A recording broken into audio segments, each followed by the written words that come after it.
નમસ્તે બાળકો. નમસ્તે.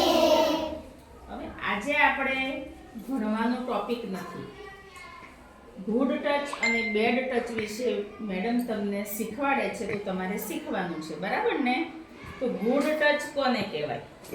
મેડમ તમને શીખવાડે, બધા શાંતિથી સાંભળવાનું છે, કોઈએ ધમાલ કરવાની નથી. તો આપણા મમ્મી પપ્પા છે, બા છે, દાદા છે, એ બધા આપણને વાલ કરે ને એને ગુડ ટચ કહેવાય. તમે જોજો, તમે બહુ સારું કામ કરો ને કે સરસ ભણવા બેઠા હોય, ધમાલ ના કરો, તો મમ્મી પપ્પા તમને લાડ કરે છે ને કે નથી કરતા? કરે છે. તો એને ગુડ ટચ કહેવાય.